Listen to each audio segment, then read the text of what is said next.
Thank you for tuning in to another episode of the Girl Dad Show. Super excited to be back in season 4, and we're going to be changing things up a little bit this season. And one of the main things that we're going to be doing is having monthly, deeper guest interviews. And in addition to that, a topic around parenting and life that I'm going to discuss around in the Girl Dad Talk. So just basically 2 shows a month. And we're going to go to an every other week schedule and just have more deeper topics. And as we started to think about doing it this year, I realized that I talk to Eric a lot about this stuff all the time.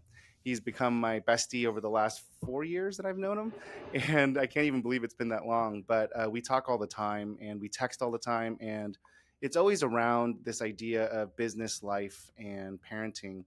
And I just thought it'd be really great to be able to banter on these topics with him. And so we're going to try this and see how it goes. But thank you, Eric, for joining me on the Girl Dad Talk. Thanks for having me back.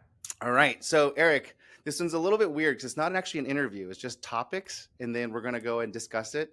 And it'll be short and quick, hopefully. If it's long, it's long.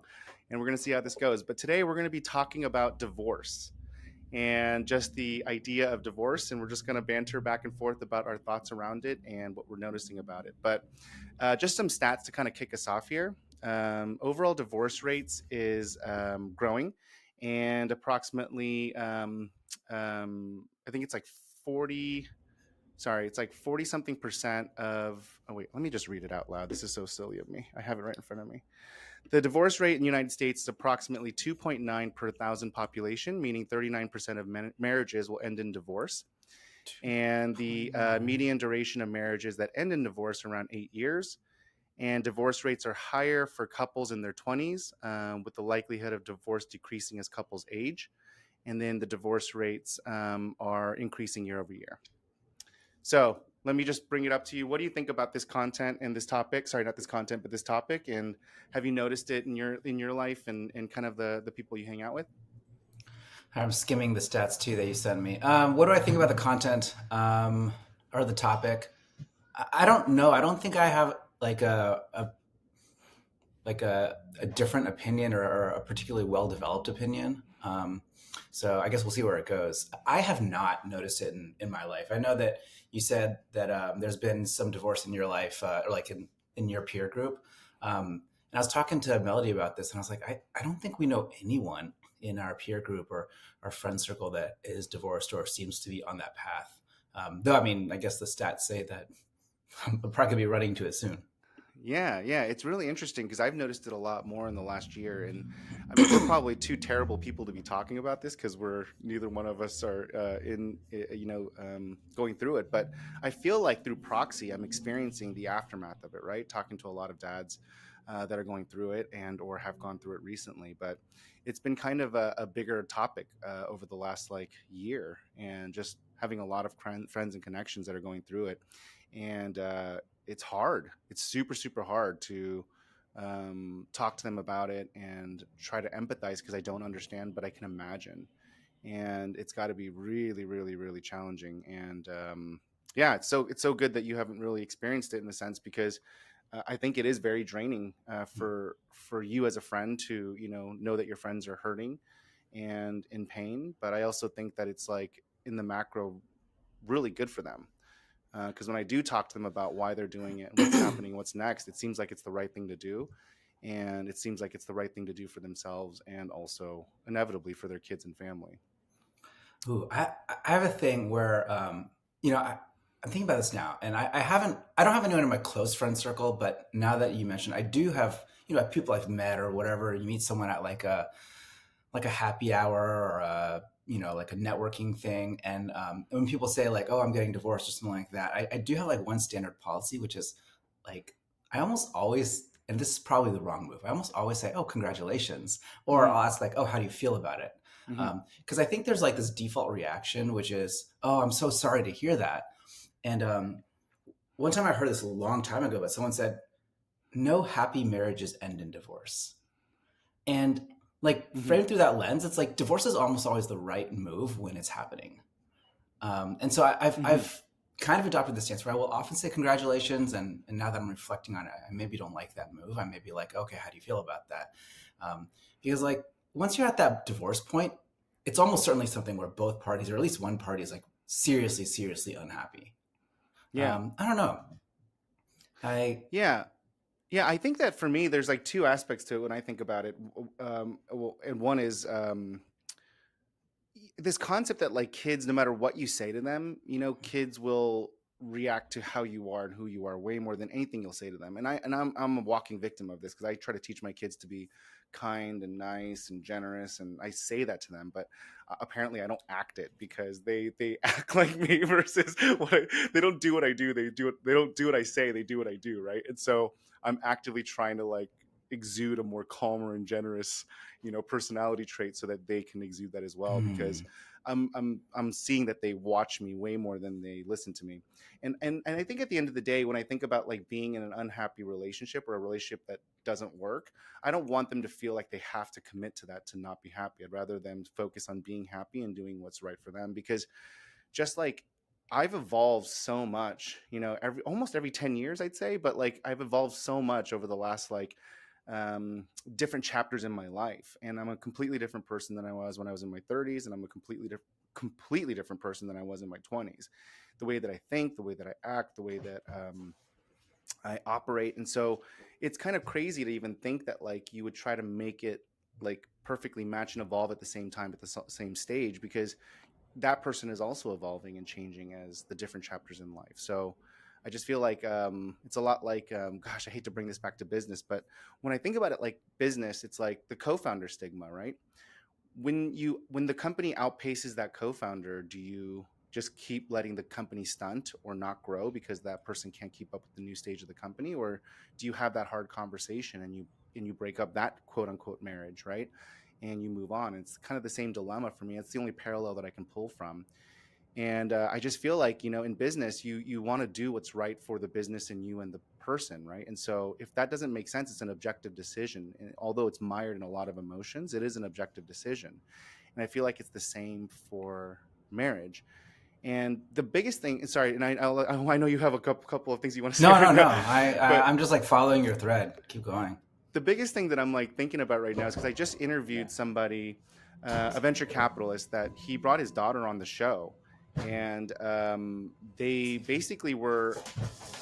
I interviewed the dad and the daughter at the same time, and she and him did not talk for like 3 or 4 years because she was so upset with the divorce and how she perceived it and how angry she was at the dad.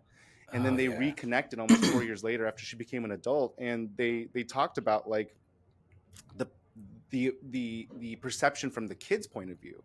And it was like amazing for me to think about, because I'm always thinking about it from a very forest point of view, right? Like long term, objectively, you want to show the kid that you got to be happy and personally happy. You also got to see like, is this partnership working? And then if it's not going to work, or because one side's unhappy or both sides are unhappy, then you have to fix that.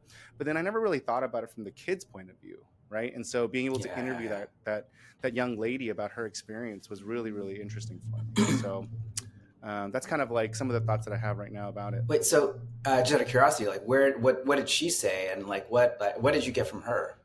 She was really angry. She was very very angry, to the point where she blamed her dad for choosing to start a business and be entrepreneurial, because he Hmm. you know got an itch and he calmed down to be a good dad, a good executive job, and then he couldn't not live his life anymore. And so he was so unhappy that he decided to become a venture capitalist and start going to start his own fund and start his own business. And then that enveloped his life, and then it became more risky again, and all the things that come with being an entrepreneur. And then that put a lot of strain on the relationship, which inevitably led to divorce. Obviously it's way more complicated than that, but that's Sure, just like the sure. high level bullets. And um, it had nothing to do with the daughter per se, right? Like it wasn't her Right. fault, the kid's fault, or anything. It was just the guy just wanted to follow his dream, and he took a sacrifice to raise his family and do what he thought was right in the stage of life. But ultimately, the daughter sounds like they Oh wait, I can't reconciled, hear you. right? And Oh, oh, can you hear me? So, like, ultimately, the daughter I can hear you and the now. Yeah. dad reconciled, right? So, like, what changed in her mind that brought her back to him, where she no longer felt, or maybe maybe she still feels like it was his fault and she still did something bad. But like, how do they come back to Yeah, I talking mean, again? And then what's her view now? yeah, I mean, there. like it's kind of weird because you haven't heard the interview yet because we're recording this in advance. But yeah, you got to listen to the whole interview so you can get it from the horse's mouth. But long story short is that he the dad kept reconnecting and trying, and then Okay. Oh, inevitably they started reconnecting when she was older and she was basically yeah. in postgraduate school. And I think it's just her stages in life let her open back up to it, and now they're really close and they're very comfortable talking about it. It seems like they have a very healthy relationship because they definitely are very comfortable talking about what bothered them and all of those things. But you can obviously tell they care about each other deeply, right? Like it's obvious, even though they're still working through, their upset, anger, fear, insecurities, all those things. They're talking about all of it. You could tell. So it was a really cool story and interview. But it's kind of what prompted this topic, right? The kickoff to this new season is like, what does divorce do for the kid, and just thinking about it, because for me, I don't, I've I typically don't really. I feel like it's weird because there's a stigma around it, but I don't really feel like there is a stigma. I don't think it's that big of a deal, to be honest. I mean, I guess it's a big deal, but Yeah. there is a really big stigma around it. But I do think that, like, I think of it like a partnership, and I think of it like a business partnership. Um, it is, and you have to kind of constantly keep resetting that and setting expectations. So I really love the story about like the dad and the daughter and the divorce, and I think the dad and the daughter story is kind of like this, like a similar metaphor for like how relationships and divorce actually happen too. Where like the two threads I want to pull on are one, like short term pain versus long term pain, or like short term pleasure versus long term pleasure, and the Yeah, other one is just like trying hard in that relationship. So going backwards, that trying hard in that relationship, I think it's so easy. And I don't know as much in marriages, but human relationships or dating or romantic relationships are, you know, really similar. But like I think it's so easy to give up. It's so easy to give up on a relationship. And this dad could have very easily been like, okay, she hates me, I'm out. Right. Or like, hmm I'll try to connect, 3 or 4 times. And if she says no, then, clearly it's dead. But it was important to him. So he kept investing. And then eventually that relationship came back. I think that can be true in like a romantic relationship or dating or a friendship. And sometimes I think that um, like you have to be able to have someone could bridge that gap, right? And that connection. yeah, And, in a great relationship, you'd imagine that everybody's trying 50-50, but like it could be 90-10 or like 100-0. And the person on the other side has to be receptive, but you need both sides to make that connection, right? And it sounds like the dad in this case was like, okay, I care about this, so I'm going to keep investing, and maybe like, the tenacity to keep investing in the face of all evidence that it'll never work. And sometimes I think that'll change the outcome. And I think that can be true for divorce. I think like relationships are really, really hard. And, Melody and I have a kid, and we're having another kid, and I'm sure it won't be always smooth sailing. And, there'll be times when we misunderstand each other or we get upset at each other. And it'd be so easy to be like, well, you know what? Like everybody's one right swipe away from like one other person. But I think that like, even in those moments when you're like, okay, like this kind of sucks. And there will almost certainly be a time when like your relationship will suck or my relationship will suck. But then like, are you prepared to like take that step to try to bridge that gap? And like hmm this dad, it sounds like did that. And I think probably all relationships dissolve when somebody is no longer willing to make that step. yeah. I totally agree with it, and I think that there's a lot of layers to this too, because like when you think about trying to make those steps is um, could be one sided and lopsided and stuff. But I go back to the whole concept of like trying first and foremost, but then making it objective, because there are times where you can't make something work because people evolve or the situation changes or the world changes and times change, and I think that you can try your best to make it work, and sometimes you have to try harder, and sometimes it's equal. But um, I guess from my point of view, I feel like at the end of the day, like they're also watching how you're. If the goal is to raise good kids and the goal is to be happy and all those other things, then you want to be happy, because then you're going to raise kids that strive for being happy, right? Totally. And I guess the Separate reason why I questions. say, yeah, Like the reason to why I me those say are that is separate because questions. for Like me, the continuity of the relationship is one thing, right? And yeah, like relationships will dissolve if you quit or whatever and all that kind of stuff. Like, and even just one person quitting can be enough to break up a relationship. um, totally, That Totally. said, I don't think continuity is necessarily the end all be all, the single value to optimize for, right? But Yeah. I do think if you are trying to hold that marriage together, somebody's got to try. But I think you're bringing up another point, which is like, hey, imagine you're in this situation where one person's only giving 2% and the other person's trying to give 100%. Um, and so it's like just not coming together. Then you're right. You're going to model this kind of like adversarial relationship, one person serving another, like not a particularly healthy relationship. So you could, let's say, save the marriage at the cost of, modeling an unhealthy relationship for your children. Yeah, for a prolonged period of time. And so then it's a matter of figuring out how long is a good amount of time to try that. Because I think there's some nobility in that as well too. But I also feel like at the end of the day, I don't want to model that behavior either, Oh, right? Because totally. that's also really hard. It kind of goes back to something really trivial, but like, and again, this is my personal experience of divorce. I've never been divorced, but when you break up with the girlfriend, growing, It's like me especially and like you are like two not after you're in your divorced guys 20s. talking about divorce. Yeah, I know it's the worst people to talk about this topic, or No, maybe but it's the I think best. I'm not sure. divorce is just like Yeah, it's like all human relationships, like friendships, relationships, like co-founder relationships. They have these elements of like basically two souls connecting or two people connecting for a thing. Like the fact that the topic is like let's say romantic or like whatever. I think there are enough through lines between those things that we can understand that. And obviously there's different components that you have to consider with with a marriage because you have like children or whatever, and you might have other values around that. So yeah, I like to totally. joke. For me, I just think this is a little bit anomalous. But my experience is like when I break up with the girlfriend, when I broke up with the girlfriend, I tried and try really hard. I tried really hard to maintain the relationship. And the thesis behind it is that which is weird, right? I know that's super odd because it's not normal, but I think the thesis behind it is like you cared enough to build a relationship and commit and sacrifice for, in my case, years, right? Because Mhm. almost all my girlfriends I dated for years. And so if you're going to commit years to this relationship and this person, there's obviously some merit and quality and goodness in there, right? And so all of a sudden, because you've evolved or they've evolved or things don't match up or things change, you're gonna like throw those years away. It just seems weird because it's like gosh, I hate this. I'm really trivializing this. We're gonna get reamed when people listen to this, but it's a lot like what I You're learned gonna at get Apple, reamed. right? So I'm gonna get I'm just reamed, yeah, kidding. I'm just because I'm kidding. trivializing divorce to like Apple.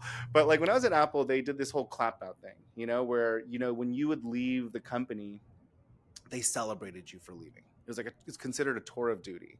They expected you to leave. They knew that you were gonna leave, and so when you left, they stopped serving customers. Everyone stopped working for like 5 minutes, and they just like clapped while you walked out of the office.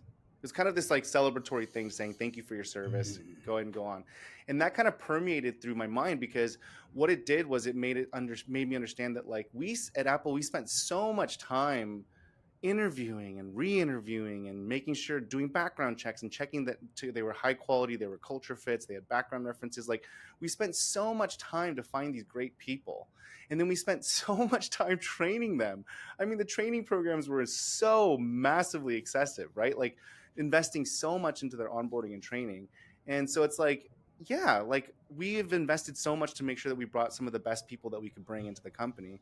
Why wouldn't we celebrate them on their way out? They did good, whether their times have changed or their stages have changed. We celebrate them on their way out. And it sounds so lame because I'm using this to talk about divorce now, but that's what kind of influenced me to think about my relationships that way. Because if I spend so much time to like find this person that I think that I can marry, and I develop that relationship and I try to work towards that, is this the person that I think I can marry and spend the rest of my life with, trying to figure all those things out? You're committing and spending so much energy doing that discovery work, doing that assessment, doing that training, doing that learning, doing all those things. Like if it doesn't work out, like why would you just throw that away? You should celebrate it.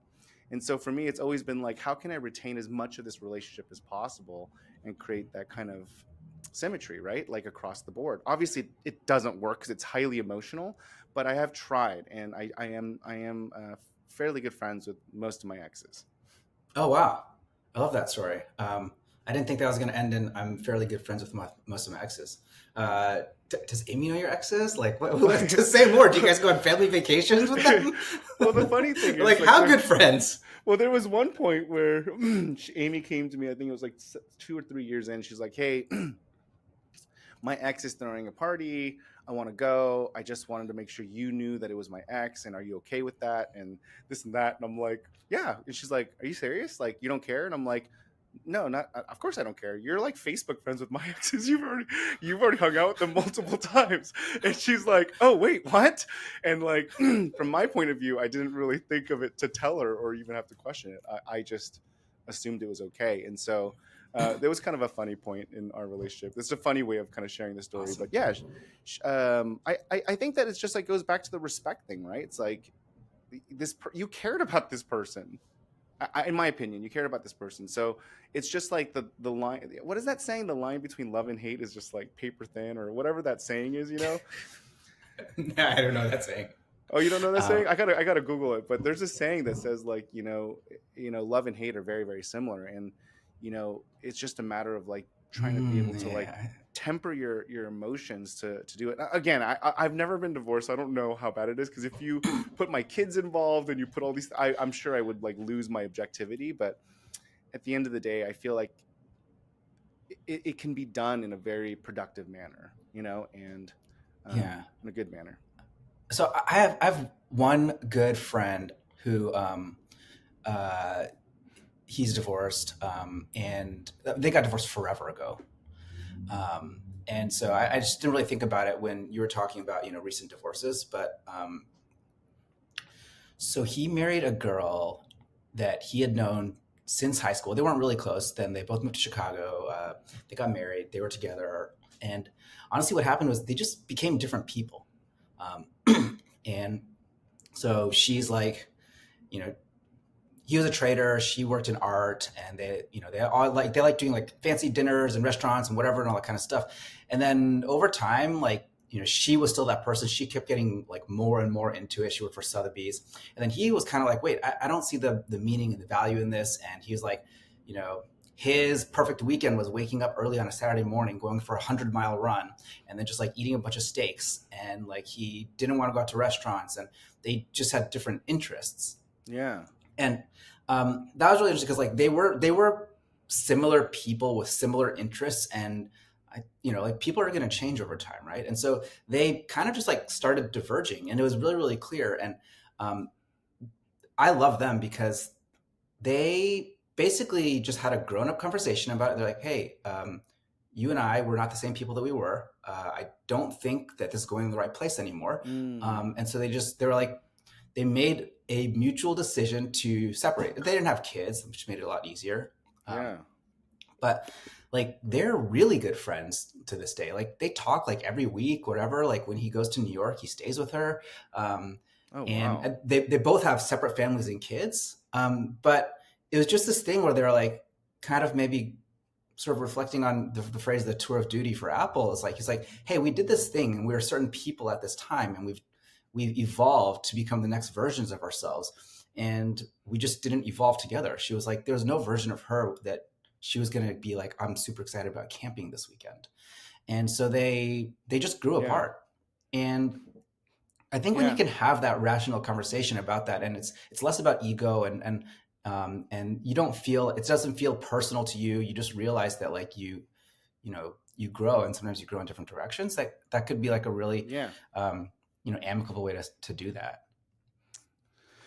I'll tell you right now, I can see how it happens though, right? Because like I think the it's really cool that they were able to do that, but I do think that it's even harder once you have kids because 100%. um, I feel like the relationship is so strained after the kids come in. I mean, like Amy and I used to like fight, but we would never fight. Like, but now we're like now there's like genuine like it was like stupid fights, right? Like you said this and it made me feel such and such. Now it's like it's because you have so little time. You have so little time for each other. And so you have to bank on the trust of the relationship before that stage of kids, at least when they're younger, right? Because in the stage that I'm at with my kids, all the time gets sucked up by the kids that's available, right? And so now you're putting this new evolution to the relationship where it used to be one and two, and now there's like in our case, 1, 2, and then 3 and 4, right? And then these people have these emotions, and they're part of the journey, and they're starting to have their own interest, and they take up time. And so inevitably, like, what happens is Amy and I end up sacrificing our relationship for this bigger ecosystem, because time has to come from somewhere. And so what used to be huge bonuses, like, is very similarly kind of made me think about Amy and I. We don't like the same stuff. In all respects, we shouldn't be together. We're like almost polar opposites. You know, she I like nice and fancy things, right? I like to go whatever. She likes to camp, and she likes to do manual labor, and I don't know why I'm saying it that way. She I can likes introduce her to to Matt. yeah. Thanks. She likes to garden and being outdoors, right? She likes to hike and all those other things. And I mean, I'll do it, and because I appreciate the fact that I don't know it, I don't understand it, and I care about her, so it's important to me. But that whole concept of like making the compliments augment is a matter of like time and effort, right? So otherwise those disinterests can, I mean, it becomes a negative. And so we have to actively work to remind ourselves that this is a partnership, and even though we're not spending that time together, or we're spending a lot less time together, that we're building something for a family and for kids in this stage of life. And I truly believe that, and I talk to Amy about this all the time. I just tell her, I'm like, I know it's not as great, I know it's not as great as it used to be, and I know that we've changed and evolved, but you also got to imagine that like these kids are going to become more independent too. like eventually, I mean, look at Lily. She can like brush her own teeth and wipe her own butt, like eventually Grace will be like that. And so some of this like manual stuff will go away, right? And so they'll start to become more independent, and then supposedly when they're 14 or 15, they don't even want to hang out with us anyways. So like, well, if we could just wait like Yeah. 5 more years in this stage of life, we'll get that time back, and we can go back to working on ourselves and spending the time together. In my mind, that's how I think about it, because the reality is that we are changing and evolving, both her and I. And um uh and there's no doubt about that we're growing up, we're getting older, we're pushing 50, right? We have to evolve, right? Our body doesn't work well, our minds are changing, the way we perceive the world is changing, all those things are changing. But simultaneously, our time is just completely washed out. We have no time. Yeah. And so Yeah. there's no time to like do those things. And like, I don't know, like my biggest concern is that I'm, you know um not putting enough in that jar, in that balance jar, right, of the Mhm. things that you need in life. And that can put a lot of pressure to it. But I think that that's inevitably what happens, is that you have this massive shift. It's not this like chapter change in your life, it's like this massive shift in time, and you can't prepare for it. You can't prepare for kids. It just hits you, no matter how much you understand it, how much people tell you about it. It's just you'll never expect it, you'll never be prepared for it. Yeah, I definitely agree that you can't be prepared for the kids thing. Um, I have you heard of? Do you know who Esther Perel is? Mm-mm. Esther Perel, um, she I think is like a therapist, like a Belgian therapist or something like that. But she talks a lot about infidelity. So there's a couple of podcasts, or not podcasts. Well, I think she has a podcast too. There's a couple of TED talks where she talks about infidelity, and sort of like acting as a couples therapist for couples who have experienced infidelity. And I, I just thought about this, but one thing she talks about is she says like every 10 years your relationship is different or something like that. Basically, like you will be in a new relationship after X years. Whether it's with the same person or not is up to you. And um, I think like there's this one romantic idea of marriage being like, I got together with my 18-year-old sweetheart, and then like we just like took it all the way to like our deathbed. um, but if instead you think about it sort of like this, like the ship of Theseus, you're replacing planks along the way. Like every single plank in the boat is different, but is it still the same boat? Maybe yes, maybe no. Um, I think when you talk about how like you were different in your 20s than your 30s, and different in your 30s than your 40s, I think that's kind of the analogy. Like Amy today is, first of all, a different person, but she's married to a different person today too than the one she actually Yeah, married, right? that's right. And Yep. like you have this stimulus that enters the relationship, which is like children, right? Which accelerates this change in who you are as a person, and also like what your value systems are and what things you're optimizing for. Because to your point, yeah, like when you're 20, yeah, you want like fancy cars and nightclubs and whatever, all that kind of stuff. But then I think you and I are at a stage in our life where like, okay, we're optimizing for, like, if you're optimizing for, hey, I am really looking forward to what my adult children will be like, then whatever pain you're experiencing today is just like part of this short-term pain that you are willing to not just endure, but like maybe this short-term pain that you have to experience in order to get to the longer-term pleasure. And then like seen through that larger arc, I think it makes it really, really easy, right? Mm. But 23-year-old you could have never made that choice. Like you were just a different person. And so I think there's some luck to the whole marriage thing, right? Like even if you start as value aligned, similar people, these stimulus can drive you off course, which is like, my friend Matt and his wife, like just becoming different people. Or they can Yeah. drive you together. And I think like the question sort of at all of these forks in the relationship are like, okay, well, is this stimulus going to bring you closer together or bring you further apart? And it's not as simple as just like closer or further. It's like this multi-dimensional problem. You're closer in some ways, further in others. And then whether or not at every step you still think that like you're trying to go to the same place or to a place that you both want to go to. It doesn't have to necessarily be the same place, but like something that you're supporting for each other.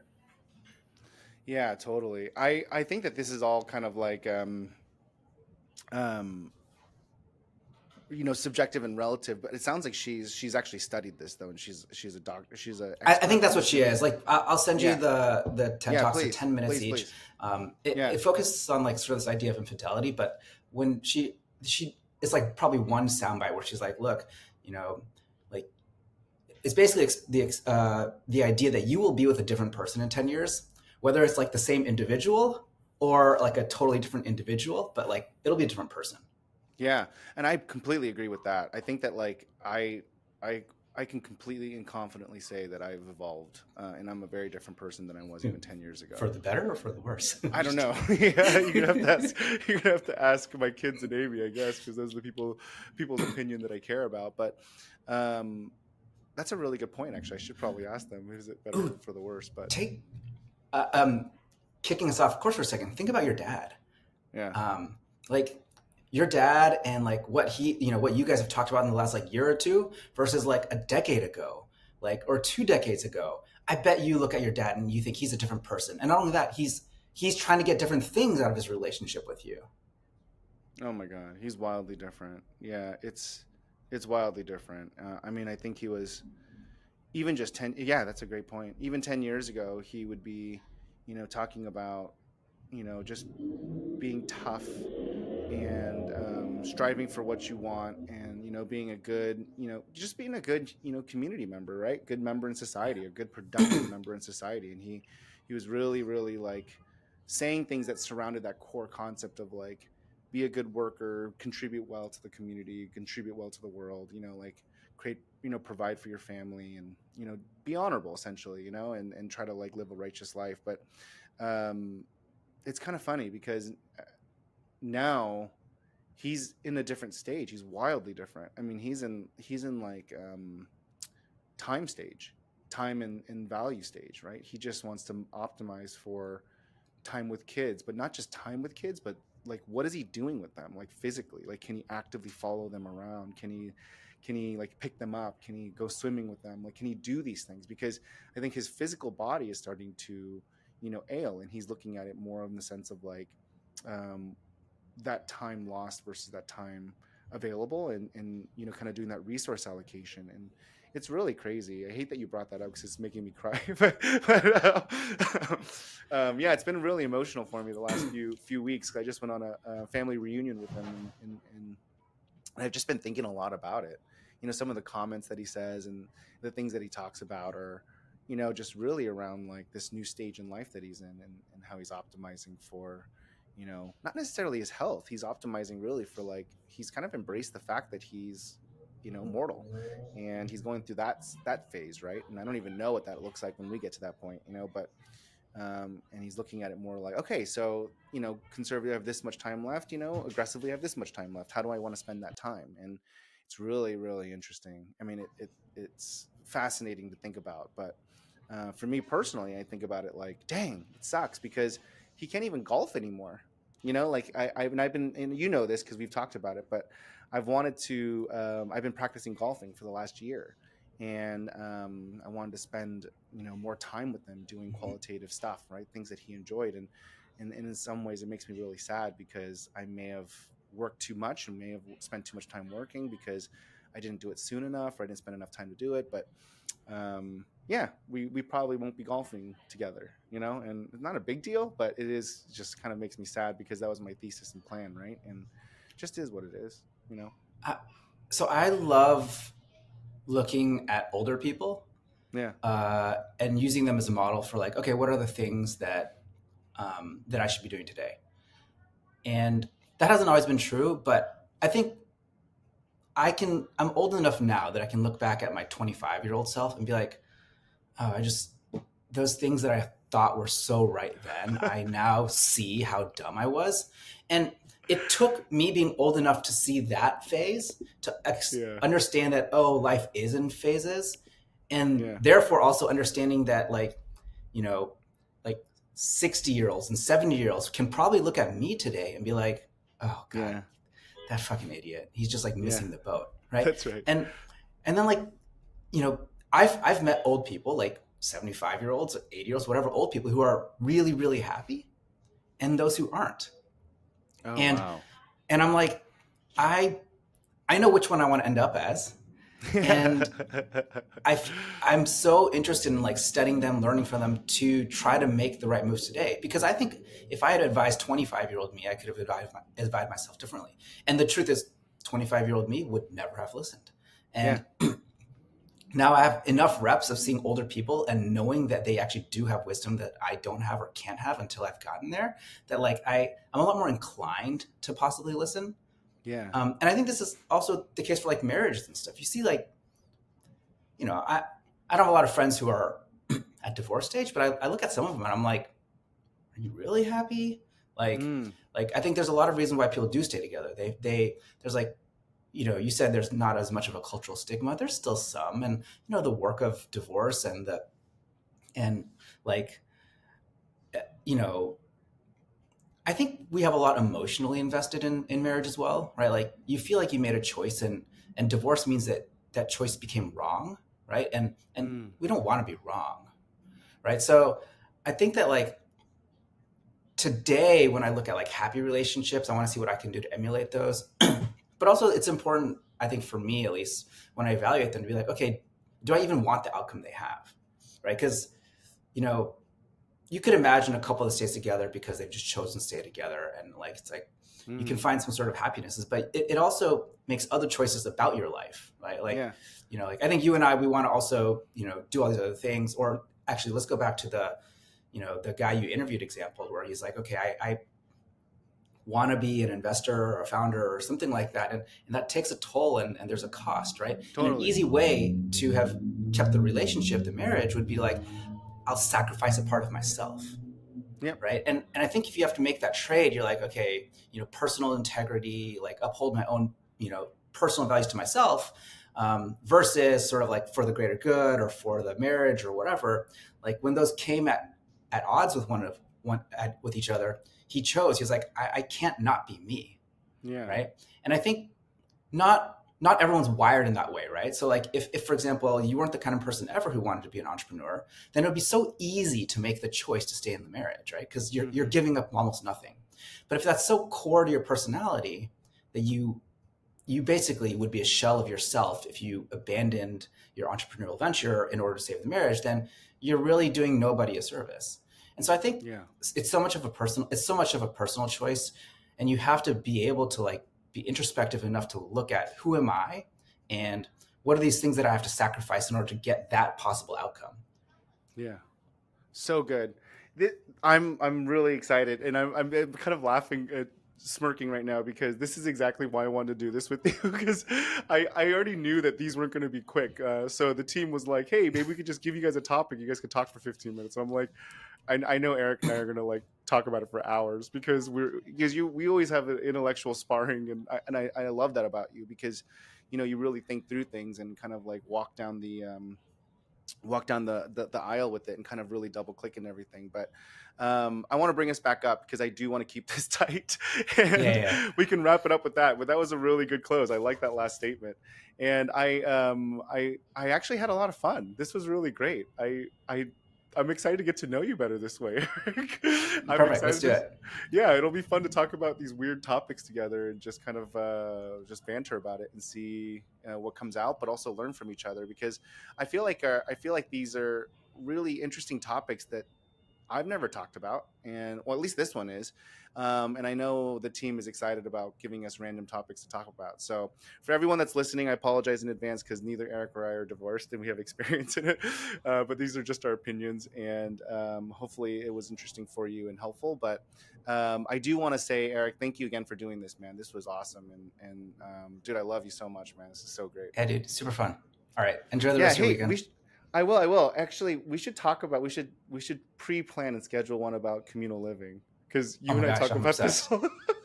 It's like my number one obsession. We So should talk about communal living, and then subset categories. We should talk about multi-generational living, so into it. homeschooling. So into it. So we'll talk about all those things.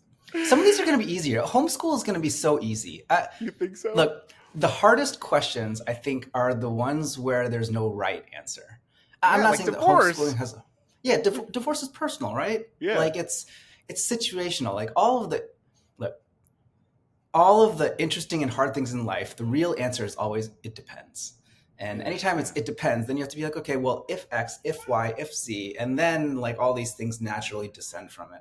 But I don't know. Some stuff is like, should I eat healthy food? Nobody's like, oh, let me make the case for McDonald's, right? And those are really short topics. That's right. That's right. Yeah. That's good. So I'm excited to do these it depends conversations with you. It'll be fun. Awesome. All right, Eric. Thank you. See ya.